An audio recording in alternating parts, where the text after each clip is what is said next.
eu gostaria de pedir licença a vocês nessa noite para me aproximar dos corações de vocês, corações e mentes, e mantendo esse contato, essa aproximação consentida de vocês, procurar pensar junto, nós pensarmos juntos, refletirmos juntos sobre o tema que nós propomos para essa noite, que é os personagens do Evangelho, o Cristo e nós. Nós vamos tentar fazer aqui uma viagem no tempo e uma viagem no presente também, tentando ligar aqueles personagens a nós nos dias de hoje. Então eu vou convidar vocês, à medida que nós formos relatando algum acontecimento de alguns daqueles personagens, vocês tentarem ver se eles falam alguma coisa para vocês, para as vidas de vocês, para as nossas vidas, se nós podemos nos identificar com as suas histórias. Quando nós nascemos aqui nesse corpo, nós temos referências na nossa vida. Não é assim que acontece? Nós temos exemplos na nossa casa, aquilo que os nossos pais nos falam, aquilo que os irmãos fazem, aquilo que as tias ou os tios fazem na vida. E assim nós vamos formando a nossa personalidade pela vida fora. Assim também aconteceu com os nossos pais, que conviveram com os nossos avós, que eram os pais deles, e eles receberam desses também exemplos. A forma como eles viviam, a forma como eles se comportavam, a forma como eles tratavam as pessoas, e isso foi servindo de referência para eles, e depois, por uma escada, nós fomos também contagiados com esses exemplos. E por que nós trazemos essa questão dos nossos pais e nossos avós? Porque não foi diferente com os personagens do Evangelho. Os evangelistas, os 4 evangelistas, Mateus, Lucas, Marcos e João, eles pegaram personagens daquele tempo de Jesus, pessoas que conviveram com Jesus, e mesmo as que não conviveram, mas que apenas ouviram falar dele, e colocaram as suas histórias, cruzando com os caminhos de Jesus, para nos mostrar que ali estavam pessoas iguais a nós. Pessoas mortais, pessoas que tinham dificuldades, que tinham anseios, tinham sonhos, tinham problemas, e pessoas que acreditavam que aquela situação que estavam vivendo podia ser diferente. E nós vamos começar com essas referências falando de uma mulher. Ela era casada com Zebedeu, Salomé. Salomé tinha 2 filhos que se tornaram apóstolos de Jesus, que foram Tiago e João. Mas Salomé, como todas as mães, como nós, os pais também, quis proteger os filhos. Então ela pessoalmente leva Tiago e João, lembrando que João era bem jovenzinho, por volta de 14 a 16 anos, leva os 2 até Jesus e fala com ele: mestre, aceita os meus filhos no seu colégio apostólico, e quando chegar no reino do céu, permita que eles se sentem, um do seu lado direito, outro do seu lado esquerdo. Eu tenho a impressão que o jeitinho brasileiro começou aí. A mãe chegando, pedindo para ele dar uma ajeitadinha lá no reino do céu e sentar de um lado e sentar do outro. É a preocupação natural das mães, não é isso?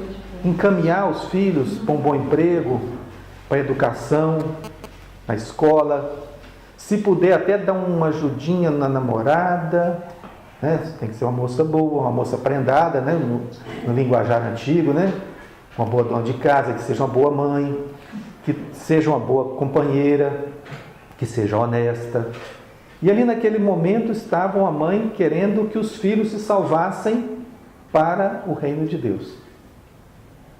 E ali ela fala com o mestre que estava recebendo-os como discípulos, para que ele, quando chegasse no reino de Deus, abraçasse os dois e sentasse os dois ali no trono. Vamos colocar um trono imaginário, porque ali se convivia muito com reinados ainda, com reis, com reinos. E aí Jesus fala, olha, não é bem assim não. São palavras minhas, tá, gente? Não é bem assim não. Até que se eles conseguirem beber do meu cálice, daquilo que eu vou passar, dos problemas que eu vou ter que enfrentar, de todas as dificuldades que essa sociedade vai me impor, pode até ser. Beber do meu cálice até talvez eles consigam. Mas sentar do meu lado direito ou do lado esquerdo, no reino de Deus, não depende de mim. Depende do Pai. Depende das ações que eles vão praticar a partir de então. Porque eu não sei se aqui em Ubaporanga acontece, mas lá em Valadares não tem ticket para o céu, não tem? Aqui vende passagem para o céu? Aqui no lugar fornece, mas atualmente está esgotado. Está esgotado, né? Lá em Valadares não tem. Eu acredito que lá na época de Jesus, o próprio Jesus não conseguia vender passagem para o céu. Então, quanto mais sentar na cadeira numerada, né, do lado direito e do lado esquerdo. Eu até brinco um pouquinho lá em Valadares, que algumas pessoas falam assim, eu quero sentar do lado direito de Deus quando eu chegar no céu. Vou falar, eu quero sentar do lado esquerdo, porque todo mundo está querendo sentar do lado direito, a fila já está grande, né? Então do lado esquerdo deve estar melhor aqui, eu acho que fica mais próximo. Mas são linguagens figuradas, e aquela mãe ali estava, pedindo ajuda, pedindo que encaminhasse o filho num caminho divino. Se alguém está se identificando aqui, é isso mesmo a nossa proposta, viu? Que nós nos identifiquemos com aquelas pessoas para ver se nós também estamos cuidando dos nossos filhos dessa forma, encaminhando para o lado direito ou esquerdo, simbólico de Deus, encaminhando no bom caminho, para que eles encontrem o Mestre como seu mentor moral, o Mestre Jesus, mentor moral nessa caminhada pela vida. Mas Jesus conviveu com outros personagens também. Por exemplo, ele conviveu com um doutor da lei chamado Nicodemos. Nicodemos era um doutor da lei que havia ouvido Jesus lá no templo, Jesus pregando as coisas do reino do céu, e lá foi Nicodemos ouvindo aquelas mensagens, aqueles ensinamentos, e Jesus fala sobre nascer de novo. E Nicodemos fica com aquela pulga atrás da orelha, né? Talvez tenha ficado até com o cachorro inteiro atrás da orelha, porque ele teve que ir à casa de Simão Pedro para encontrar Jesus pessoalmente, porque ele precisava perguntar, tirar aquela dúvida. Mas só que ele vai à noite. Ele vai se esgueirando pelas sombras, até chegar lá, ter certeza de que ninguém está olhando, ninguém está vendo um doutor entrando na casa onde está hospedado um quase que foragido da lei. Então ele entra, se certifica de que está sozinho e vai perguntar para Jesus: ô mestre, me fala uma coisa. O senhor falou que para conseguir chegar ao reino de Deus tem que nascer de novo. Como é que eu vou fazer, eu que já sou um homem velho? Como é que eu vou fazer? Eu vou ter que entrar no ventre da minha mãe para nascer de novo? Como é possível isso? Ele não tinha conseguido compreender ainda que naquele momento Jesus falava da reencarnação. Nascer de novo, mas num outro corpo, não voltar para o ventre da mãe, como ele imaginava. E Jesus falava: Nicodemos, se você que é doutor da lei não entende das coisas da terra, imagina você entender das coisas do céu. Como é que eu vou te explicar? O corpo nasce do corpo, nasce da água. E o espírito sopra onde quer, e ninguém sabe de onde vem e de onde vai. Era a linguagem que aquele doutor da lei conhecia. que poderia compreender naquele momento. E aí nós ficamos pensando, se nós não temos um pouquinho de Nicodemos também no nosso sangue, na nossa mente, nos nossos comportamentos, que muitas vezes nós, para não sermos criticados por amigos, pela sociedade, às vezes nós andamos na sombra como é que nós poderíamos dizer? Do anonimato. Alguém fala assim, você é espírita? Eu sou espiritualista. É mais ou menos, né? Dizem que todo espírita é espiritualista, mas nem todo espiritualista é espírita. Né? Tem um espiritualista budista, tem um espiritualista católico. Todos os que acreditam, todas as crenças, religiões que acreditam em espíritos são espiritualistas. Ou melhor, que acreditam numa vida após o corpo físico são espiritualistas, mas nem todos são espíritas. E tem muito espírita também por aí que são espíritas materialistas. Quer ver um exemplo? Alguém aqui quer morrer essa noite? Levanta o dedinho, por favor. Nenhum? Mas vocês não são espíritas? Vocês não acreditam na vida após a morte, na reencarnação? Por que ninguém quer morrer? Nós temos um tempo para cumprir que só depende do Pai o dia de chegar esse tempo. Isso, exatamente. No entanto, existem muitas outras coisas que dependem do Pai, mas nós queremos imediatamente. Né? Então, mas isso é comum. Isso é comum. Inclusive, pergunta para mim também se eu quero desencarnar hoje. Não vou querer também não. Mas se tiver de ser, o que nós vamos fazer, né?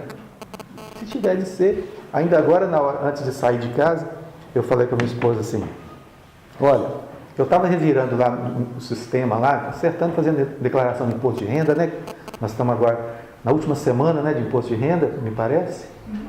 E eu falei com ela, olha, eu vi lá, descobri, né, relembrei que tem um pecúlio lá, tem um seguro de vida e tal, e você, que eu vou viajar daqui a pouco. Ela falou, para com isso, Vinícius. Que conversa é essa de morrer agora no estado? Eu falei, ó, quem sabe a hora que a gente vai desencarnar? A qualquer momento. Eu posso nem acabar essa frase aqui agora, como aconteceu há pouco tempo, até mostrar na internet, né? O moço fazendo um estudo, um espírita, fazendo um estudo, falei, eu acho que eu estou passando mal, e deitou, desencarnou, foi embora. O espírito foi embora e o corpo ficou. Olha, gente, enterra ele aí, porque eu estou indo embora, tá? Tchau. E a gente não sabe esse dia, mas vivemos como se fôssemos eternos. Nós, espíritas, reencarnacionistas, vivemos como se fôssemos eternos. E o caso desse doutor da lei não era diferente, porque apesar de ser doutor lá do templo, onde se iniciava o contato divino, o contato com a divindade, ele também não compreendia essas coisas da lei natural de Deus, da reencarnação, do nascer de novo. E ali ele foi com vergonha de ser descoberto e foi perguntar para Jesus e saiu com a resposta no bolso, que ficou por muito tempo, porque ali ele não saiu satisfeito, com certeza, porque não conseguiu compreender. Mas existem outros personagens. E nós vamos encontrar com um personagem chamado Pilatos. Aquele que lavou as mãos, lembram-se? Esse personagem Pilatos, ele faz uma pergunta muito interessante para Jesus.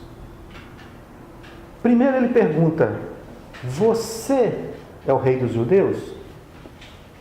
Eles estão falando por aí que você é o rei dos judeus, você confirma isso? Ele fala, não. Se eu fosse rei, os meus súditos iriam intervir e me salvar, me tirar daqui. Mas eu vim por outro motivo. Eu vim para trazer a verdade que o Pai mandou. Aí Pilatos pergunta para ele assim, e o que é a verdade? Essa é a pergunta. O que é a verdade? Talvez Jesus fosse começar a responder, na hora que ele foi começar a responder, Pilatos virou as costas e saiu. Que fato interessante, curioso. Ele perguntou, mas não quis saber a resposta. E aí nós perguntamos, nós voltamos para dentro de nós E vamos imaginar, será que também nós não fazemos isso de vez em quando? Será que nós não podemos nos identificar com esse personagem, mais esse personagem, nesse momento, quando nós fazemos perguntas para a vida, fazemos a nossa prece e perguntamos: Jesus, mas o que está acontecendo comigo? E no dia seguinte ele manda uma resposta, mas nós não ouvimos. Fazemos de conta que não ouvimos. Nós não queremos ouvir. Você está passando por essa dificuldade e vai passar até o momento que você perdoar aquela pessoa. Eu vou perdoar? Você está... Que é isso? Você não vê o que essa pessoa fez comigo? Você acha que eu tenho sangue de barata para perdoar? Não estamos tapando os ouvidos também?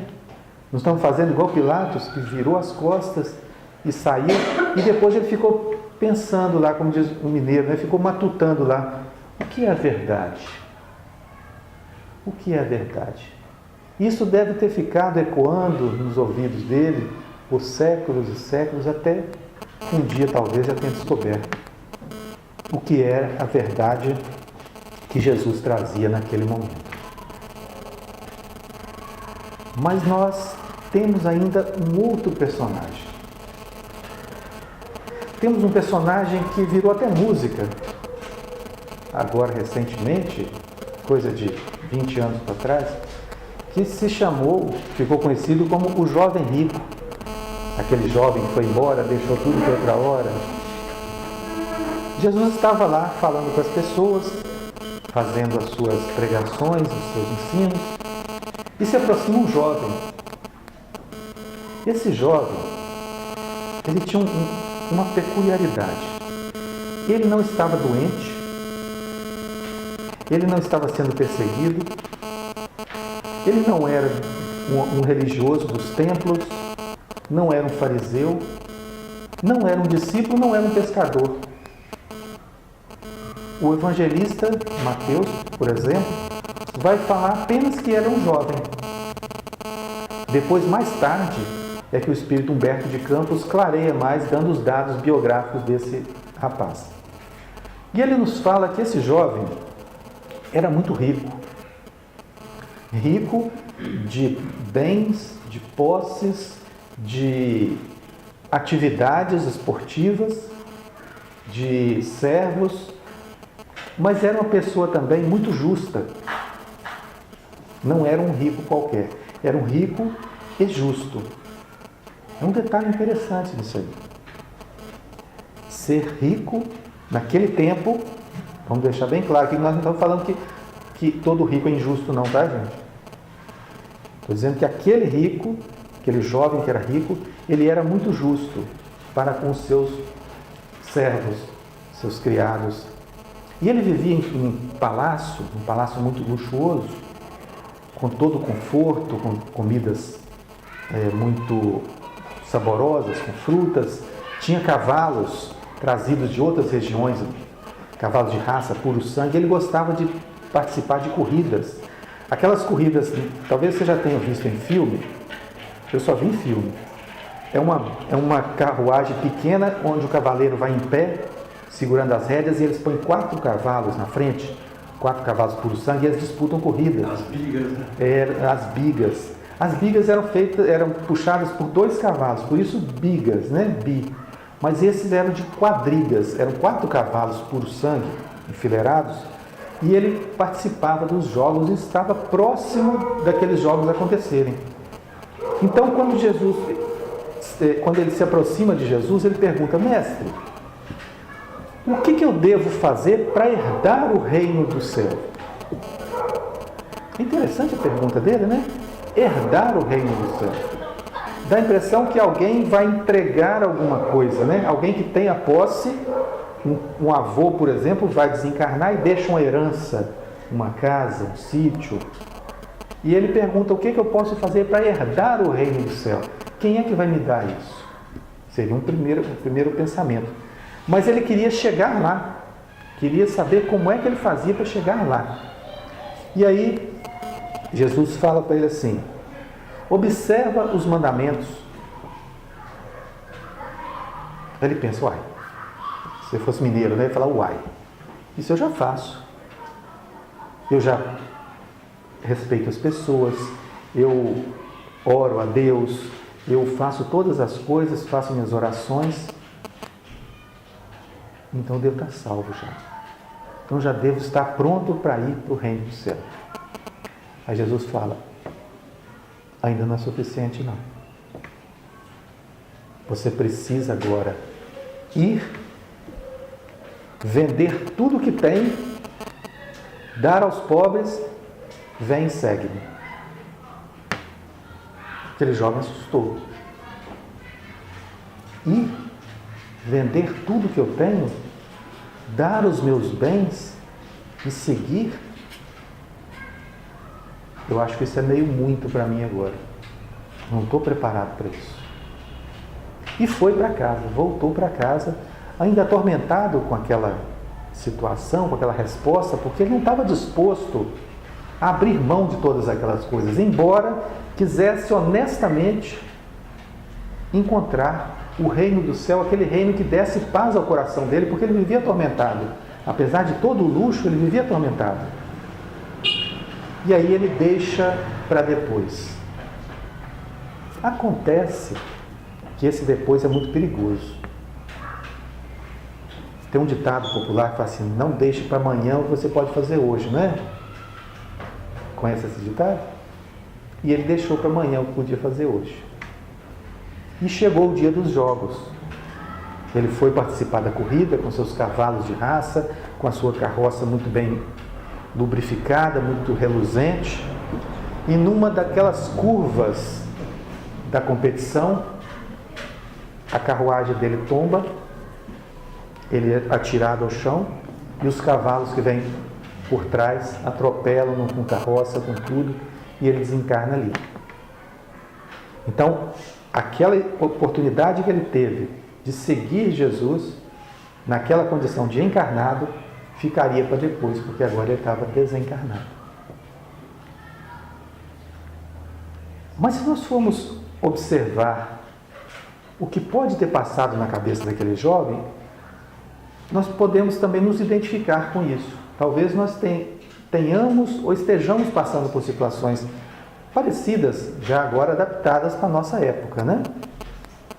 Talvez nós estejamos procurando esse reino do céu, procurando o reino de Deus fora ou dentro de nós, mas ainda continuamos aceitando alguns convites do mundo, participando de alguns jogos que o mundo tem nos oferecido. São ilícitos, Vinícius? Fazer isso está errado? Não, não é isso que nós estamos falando. É porque o que nós estamos falando é que talvez nós estejamos sendo convidados para algo mais na nossa vida que poderia ser mais importante do que participar de algumas atividades que são temporárias, passageiras e infrutíferas. Tem esse detalhe, infrutíferas, que não têm frutos, que não vão dar frutos positivos. Não precisa nem enumerar, né? Não precisa. Não vou aqui nem me arriscar, não enumerar nada, porque cada um que sabe das suas necessidades, dos seus acontecimentos, né? Mas muitas vezes nós deixamos de participar de um evento espiritualizante. Não vou nem falar em ir à casa espírita ou deixar de ir à casa espírita, porque senão fica parecendo que aqui você vai para a casa espírita e você está salvo. É o que o rapaz tinha pensado, talvez. Mas algo que seja mais produtivo, mais espiritualizante, e nós deixamos, não, isso ali não, porque só vai ter gente velha lá, não, que lá o pessoal fica falando, mas nós também poderíamos dar uma contribuição e acrescentarmos conteúdo àquilo que vai acontecer. Mano, eu vou mexer com isso agora não, eu vou para outro lugar, que lá o pessoal está se divertindo, lá tem uma música legal, eu vou dançar, lá tem uma bebidazinha e tal, então lá vai ser mais legal do que aqui. Acontece. Ah, eu não vou na reunião hoje não, porque vai ter uma festa lá na casa do tal fulano, lá vai estar mais animado. Pode ser. Falar que não? Pode ser. E aí vem o livre-arbítrio. Podemos escolher esse ou aquele. O que nós não podemos esquecer é que aonde nós vamos, nós levamos a nossa energia, a nossa vibração, levamos essa vibração para o ambiente e recebemos no ambiente onde nós estamos também. As vibrações que lá estarão. E aí a cada um segundo as suas obras. Aquilo que nós levamos, nós podemos oferecer para as pessoas. Aquilo que nós vamos trazer é aquilo que o ambiente está oferecendo e nós vamos trazer também de lá. Mas o que eu queria também chamar a atenção nessa nossa fala é com relação a esses personagens e ao Cristo. Quem eram esses indivíduos, essas individualidades envolvidas nesse processo todo de diálogos?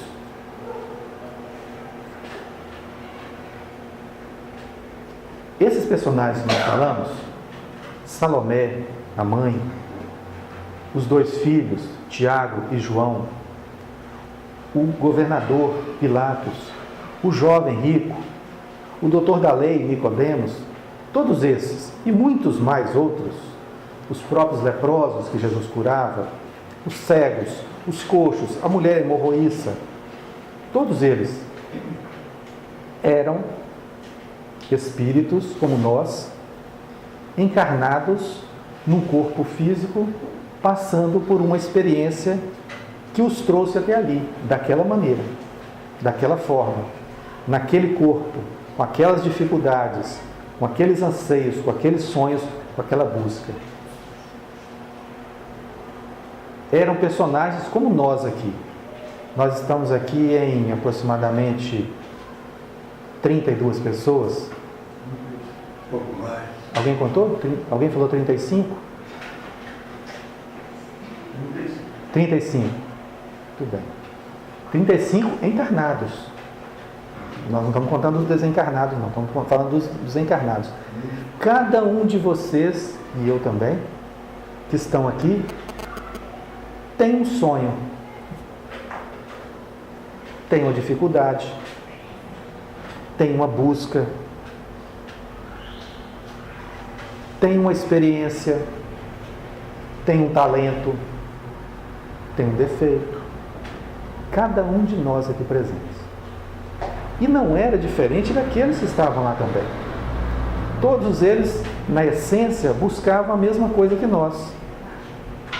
Ou seja, ser feliz.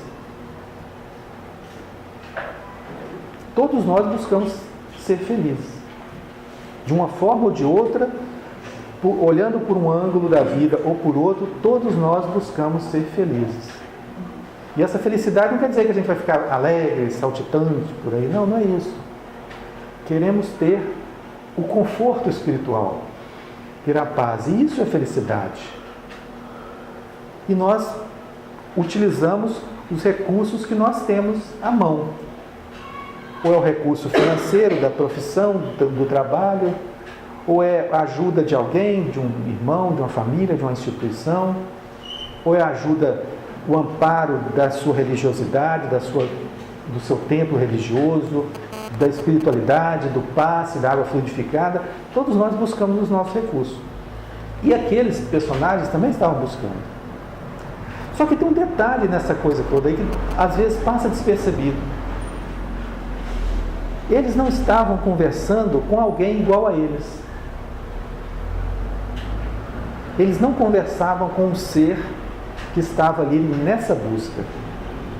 Eles conversavam ali naquele momento com o Cristo planetário. No nosso caso, o Cristo Jesus. Um espírito evoluído, um espírito puro, como nos orienta a espiritualidade, os mentores têm nos trazido que Jesus era um espírito puro, de pureza cristalina, já havia atingido, ou já há atingido, o topo da escala da evolução, que é a perfeição, que veio ao mundo, ao planeta Terra, reencarnou num corpo semelhante ao nosso, para trazer uma mensagem que eles não conheciam ainda, e nós também conhecemos ao nosso jeito, conhecemos da nossa maneira ou da forma como nós conseguimos alcançar esse conhecimento. Então ali estava um espírito em um corpo que talvez se tirasse aquele corpo dali e deixasse só o espírito, tamanha luz ia se acender que aquelas pessoas naquele momento elas tinham que inventar os óculos escuros, porque até então não tinha inventado. Paulo experimentou isso. Né? Paulo experimentou. Na entrada da cidade de Damasco, Paulo viu a luz de Jesus e ficou cego. Então não era alguém comum que estava ali. E por não ser comum, ele não falava de forma comum. O que é uma forma comum? Ele não falava para corpos. Ele não falava para aquelas pessoas com relação aos seus corpos. Ele falava para os espíritos que estavam ali encarnados. Ele falava de espírito para espírito. Só que naquele momento quem estava ali era um corpo de Jesus e um corpo de pessoas. Mas ele falava espírito para espírito. Olha, você vai alcançar o reino do céu. O que é o reino do céu? O reino de perfeição espiritual que ele conhecia já. Ele não está falando que esse corpo vai alcançar o reino do céu, porque não tem nem jeito um corpo voar. Começa por aí. E ele falava para aquele espírito que era imortal. Ele falava, olha, sua fé te curou. Como me curou? Meu corpo está doente ainda. Eu ainda estou magro, estou fraco. Como que minha fé me curou? Não falei que a fé curou o seu corpo. Falou que a sua fé te curou, curou você, espírito. E nós temos essa dificuldade muitas vezes. Eu acredito que, não sei vocês, mas eu tenho essa dificuldade de às vezes me ver como espírito. Nós nos vemos muito como corpos. Às vezes a gente ouve falar até assim, o meu espírito essa noite saiu e foi para tal lugar assim, sonho. Opa, peraí. Como é que é? O seu espírito saiu, quer dizer que você tem espírito. Você é um corpo que tem espírito, você não é espírito que tem corpo, não? É o contrário. Nós somos espíritos que temos um corpo. Então quando vai sair, quando nós dormimos e alguém vai sair, sai eu espírito, não é o meu espírito. E aí nós temos essa limitação às vezes de interpretação, porque quando fica doente, não é o corpo que ficou doente, sou eu que fiquei doente. Ué, Vinícius, mas aí eu vou tratar o corpo. Claro. Mas toma remédio a vida inteira e não cura do espírito, não cuida do espírito não para ver se vai sarar. Aquele corpo ali vai morrer, na próxima encarnação ele está doente de novo, porque o espírito não foi curado. Nós até temos uma preferência, com todo respeito à medicina alopática, à medicina convencional, que trata os corpos, nós temos uma preferência pela homeopatia. A homeopatia trata o ser, trata a saúde integral, trata o indivíduo que está dentro do corpo, o indivíduo que comanda as funções do corpo, que é o espírito, comanda as energias, comanda os órgãos, comanda a disposição, a predisposição a doenças, a predisposição à cura. Então, quando nós trabalhamos com a homeopatia, que inclusive ela é recomendada por Emmanuel, diretamente o Espírito Emmanuel, ele fala para Chico Xavier, num dos livros, Roteiro, ele fala para Chico Xavier assim, a homeopatia atua no perispírito, ou seja, atua no corpo espiritual, na energia que vai energizar o corpo físico. Então, nesse caso, o que Emmanuel está falando? Olha, cuidem do espírito. Cuidando do espírito, a matéria, o tratamento é refletido na matéria. Vinícius, mas sinto muito, mas minha avó está com câncer no hospital, ela já está, sabe, ela está assim, velhinha, já está, não aguenta mais, ela vai morrer mesmo porque está com câncer. Por que eu vou tratar o espírito dela, que ele já vai morrer mesmo? Como é que faz isso? Mas é isso mesmo. O espírito que está ali é imortal, o espírito não vai morrer. O corpo vai, assim como o corpo de todos nós, vai morrer. Vai se desintegrar, vai cessar a vitalidade. Isso, todos os corpos acontecem isso, até o nosso planeta vai acontecer isso. Um dia vai cessar essa energia toda desse planeta. E o planeta certamente vai morrer também. daqui a bilhões de anos. Mas no nosso caso, que é coisa imediata, 50 anos, 80 anos, 30, 2 dias, nós não sabemos. Então é sempre procurar a cura para o espírito, porque o corpo vai ser o reflexo do espírito na próxima encarnação. Vinícius, mas como é que faz isso? Você deve estar pensando aí, né? Vinícius, você está falando isso aí, mas como é que faz? O que você vai receitar aí? Em primeiro lugar, não posso receitar nada, que eu não sou doutor, né? Como Nicodemo, lá como Jesus, mas os espíritos têm nos trazido informações que eu acredito que são suficientes por agora, nos dizendo que nós podemos ter atenção, ou mais atenção, com as nossas energias. A nossa vibração, o nosso campo energético, que se forma e que adoece ou cura o nosso corpo, as nossas saúdes, a nossa imunidade. E como é que faz isso, Vinícius? Está aqui, no começo da reunião, nós fizemos aqui uma leitura, fizemos uma harmonização, uma prece, uma oração, pensamentos positivos, se afastar das discussões acirradas, trabalhar a raiva, trabalhar a impaciência, trabalhar o perdão, o auto-perdão, práticas que, embora demandem um esforço às vezes enorme, são práticas simples e gratuitas. Perdoar é gratuito, não precisa tirar nenhuma moeda do bolso, geralmente é gratuito. Em termos de custo, mas tem um preço enorme. O preço do perdão, ele é enorme. Porque muitas vezes nós temos que nos humilhar para conceder o perdão. Nós temos que esquecer atos praticados contra nós. Nós temos que ter paciência para esperar o resultado acontecer daí a 2 dias, 3 dias, 1 mês, 1 ano, 10 anos, uma encarnação. É um preço alto. É o preço que aquele jovem não quis pagar. É o preço que aquela mulher achou que podia fazer a volta e dar um jeitinho de Jesus ter os filhos um do lado do outro. É o preço que aquele doutor da lei não quis pagar, porque ele foi à noite. Ele podia ter perguntado no templo. Foi o preço do orgulho. É o preço da posição social, do status de Pilatos, que perguntou o que era verdade, mas ele não quis ouvir. Ele não estava preparado para ouvir.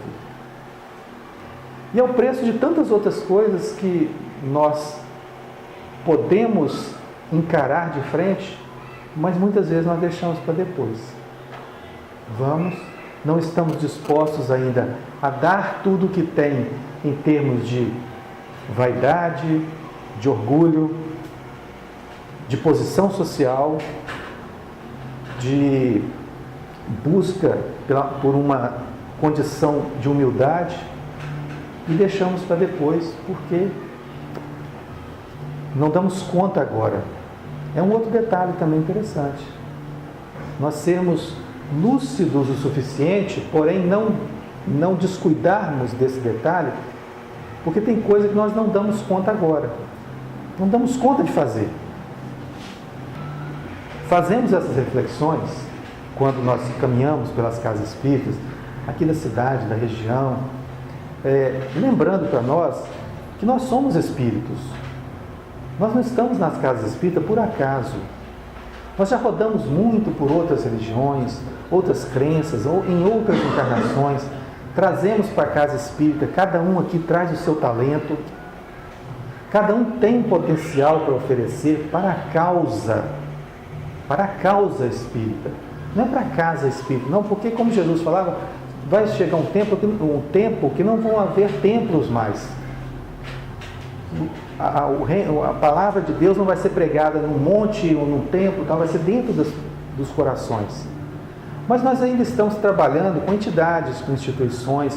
Nós temos aqui os trabalhos sociais, né? Nós temos o trabalho mediúnico, temos o trabalho de passe, temos as palestras, os estudos. Então cada um de nós pode dar a sua colaboração nesse ponto. Talvez uma colaboração pequena, vindo e participando ativamente, com opiniões sinceras, opiniões que possam contribuir com os trabalhos, opiniões que não tragam conflitos, mas tragam possibilidades de juntar talentos. Eu venho para essa encarnação de uma palavra que toca muito fundo em mim, é possibilidade. Gosto muito dessa palavra.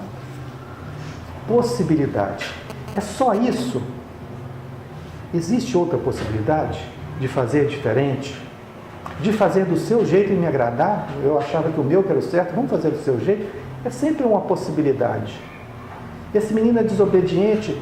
Será que ele é só desobediente? Será que ele não quer falar uma outra coisa e não consegue verbalizar? E aí toma essas atitudes? Então, é uma outra possibilidade de se olhar por outros ângulos a mesma questão.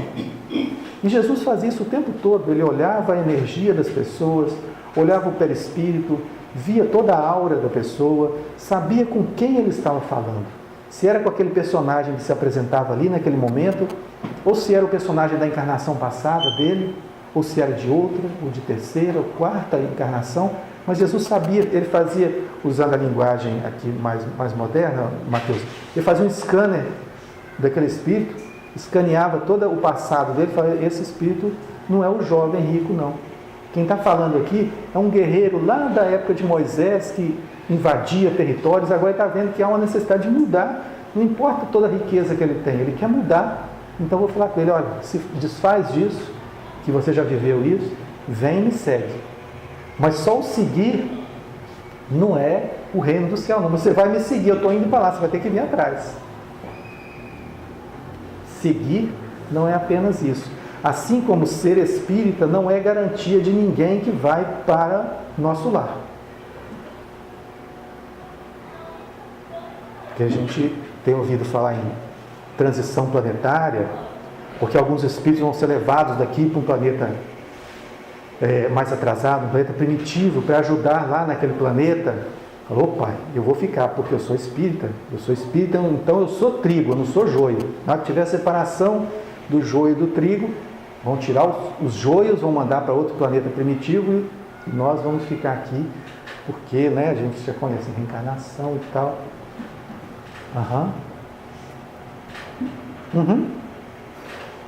Como diz o pessoal na linguagem popular, você confia no santo, mas não reza não. Talvez só de estarmos pensando dessa forma, de que o outro vai e eu vou ficar no bem bom aqui, eu já esteja fazendo um julgamento, e isso já me dê credencial para ir para lá, não ficar aqui. Eu estou julgando, estou fazendo julgamento.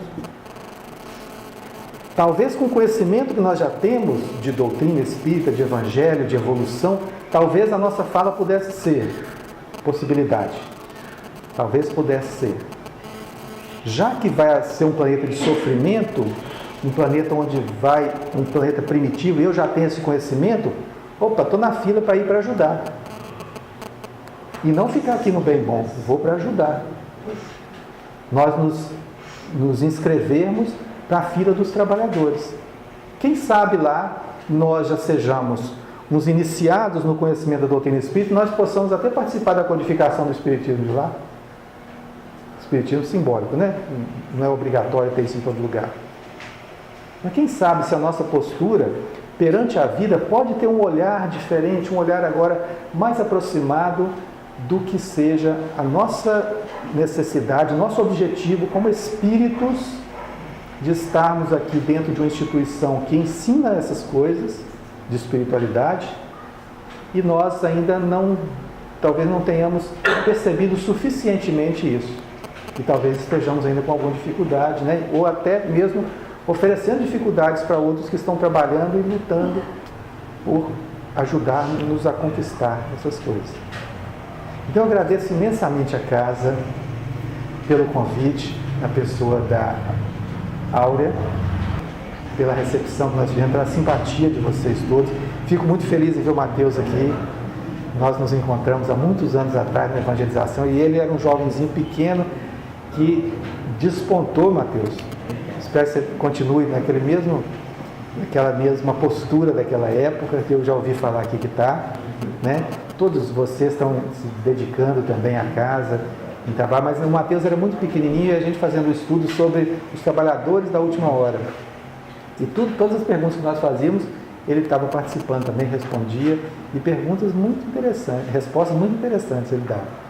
Então, é um prazer, Mateus, encontrar vocês, um prazer encontrar todos vocês aqui, para aprendermos juntos, e eu espero ter sido útil a vocês de alguma forma nessa noite.